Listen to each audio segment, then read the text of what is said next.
Hello, ladies and gentlemen. Um, Today I'm just going to. What is going on? Oh crap! Something going on with my. Is there like a?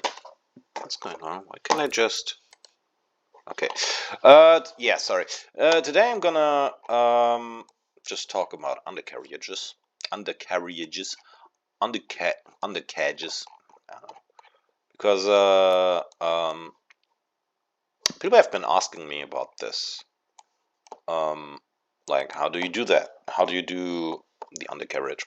Now, I'm not by far not the master pro, super pro of going technologically as deep um, to make the undercarriage good. Like, there are better people for that who are much more.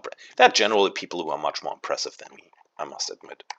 I do consider myself an accomplished builder, but I'm not the best. Anywho, um,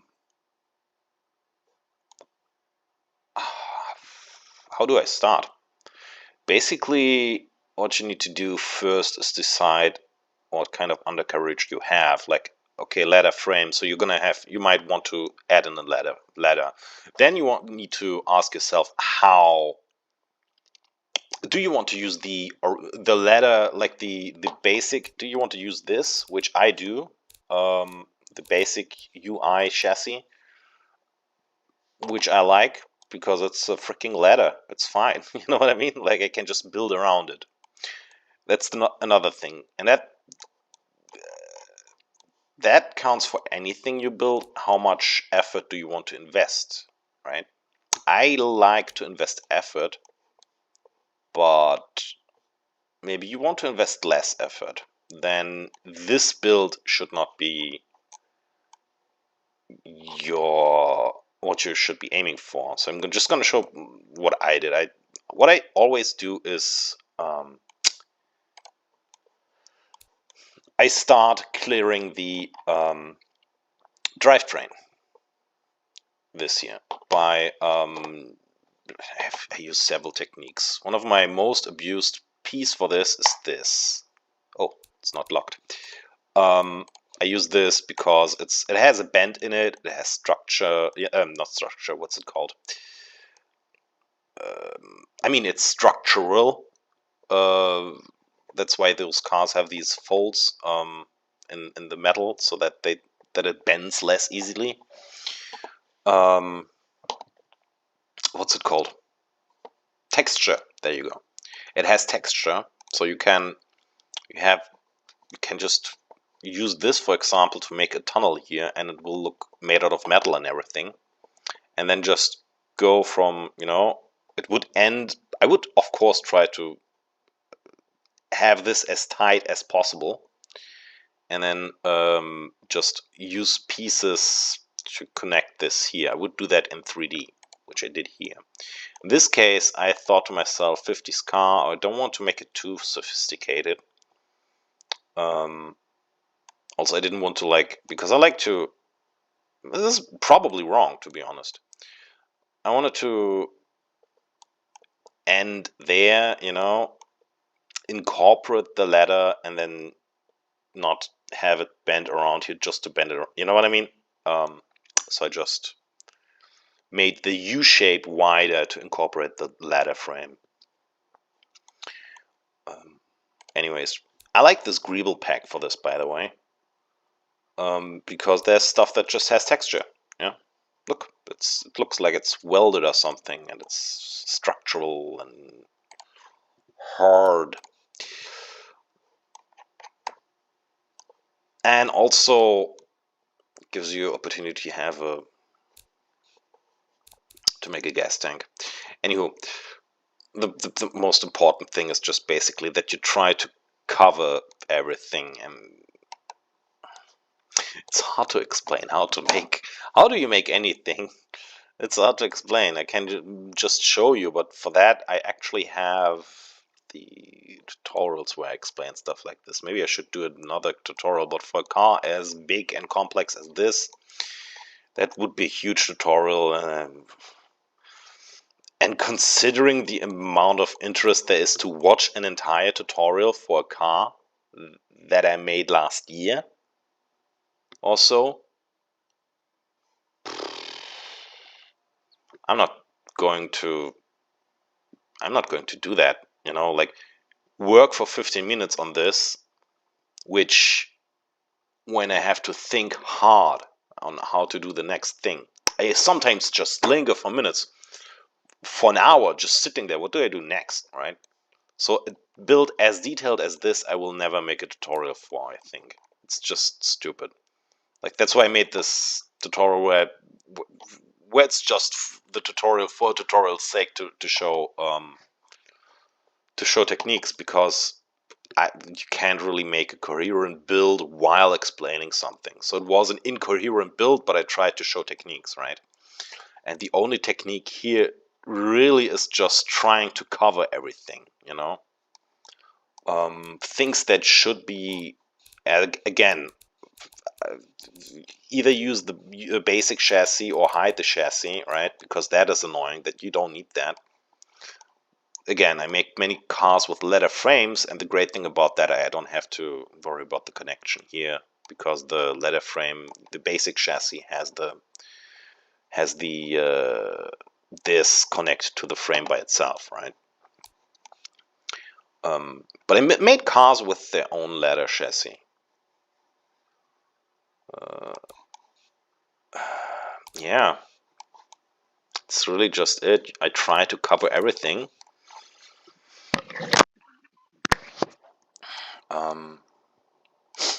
There's one thing that I would like to talk about. One thing that is important is to have this one invisible, because otherwise you would have a black thing here, like a plastic thing, and it's kind of useless considering that you can make your own wheel wells. You know, there's a wheel well, there are wheel well pieces for this, for everything, right? So yeah, but some of the cars have actually this slot, this paint slot, connected with something, which in this case is its own paint slot, like this, like the rubber stuff in between the chrome and the glass, right? Here, this. Just hold on. This, I mean, or this. You know what I mean? Like there's, and then it looks funny, and I don't like that. In that case, what I do is I just make a black undercarriage, because that exists. A black coated undercarriage that's absolutely existing and realistic. So in that regard, you do have options. But there are also very, very easy ways to make an undercarriage. I think I touched on that with my first tutorial. Let me see. Where do I? Did I do? No. On a really, really simple one where I didn't give a crap. I think this one. Because realism wasn't very important. I just kind of wanted to cover everything up. Like, this is a relatively undetailed build here, from my taste. Oh no, I did put in. Yeah, This is one of them. Yeah. No. This is kind of half-assed. This is a half-assed undercarriage from me, and as you can see, this is what I meant.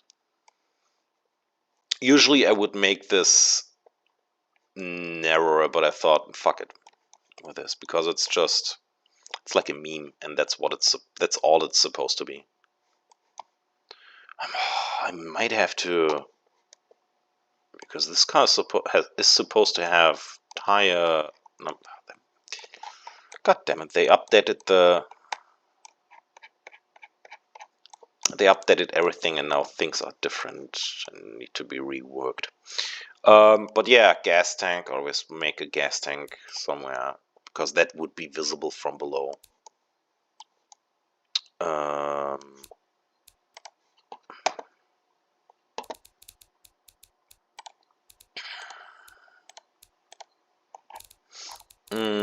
you know what? Let's take a look at this. If this has a good undercarriage. I think I need to go a little older because I did start this year really going a little bit nuts with my undercarriages. Yeah, no, no. This is a high effort build for me. I wanted to make something good with this model, so I tried to make a high effort undercarriage, of course. And in this case, I have actually made this as flat as possible, you know. And this is what I meant with I tried to keep it close, like, and just work my way to the outside, right? Yeah, I really wanted to show like, oh, there's a subframe going on. I don't even know if that's realistic or makes sense. I know that the engine just going through the radiator is not necessarily realistic. But I think I started with a V8 and it just happened and I didn't notice. And honestly, I don't care that much. I don't care that much. It's like I made this to be made. Like, I don't care right now. I made this as detailed like this because I wanted it to have it done, but I'm not going to adapt this by, I don't know, it would be stupid. Anyways, yeah, you can do all sorts of things. Just slap stuff to really, all you really do when you make an undercarriage is plugging holes by using stuff that you can make look like it's metal that has been bent in some way to make it more structural. I like to use this as well, and I'm going to show you how I would utilize it if I were to make it really lazy. A really lazy undercarriage, but I'm afraid I don't have anything that model something. Oh, no. Oh yeah, there's nothing going on here. Great. What was I doing here? Is this a build that I should finish at some point? It probably is. I should do this. What I would usually do, or what I can tell you, if you just want an undercarriage, just for the heck of it, it's really just the parcel shelf. That's perfect undercarriage. I'm going to show you my great secret technique that was born out of laziness, and I have less than 2 minutes for that. Where is it? Parcel shelf, parcel shelf, parcel shelf, modular trunk, parcel shelf. There you go. Bam, bam, bam, bam, bam. 1.5 minutes before I can't upload this. It's an undercarriage. It's not good, but that's like your basics. That's the basics. You just do that. You can do that in the trunk as well. There you go. Not the trunk, but the behind of the car. There you go. Right? You know, like this. And you just like try to plug the hole. That's what I mean with plugging holes. You just do that, right? And then you have here this hole, and you have to plug it to make sense, right? And usually I keep this. I work around the engine, especially using the off-road thingy that I talked about earlier. That has like all the texture going on. You will need an L shape here somewhere, because if you look there, you know, the paint on the inside has no, like, the inside of the paint is black, and there's nothing there, you know, so you would have to cover this in paint somehow, and the best way to do that is to construct it somehow. I hope you learned nothing. Thank you very much.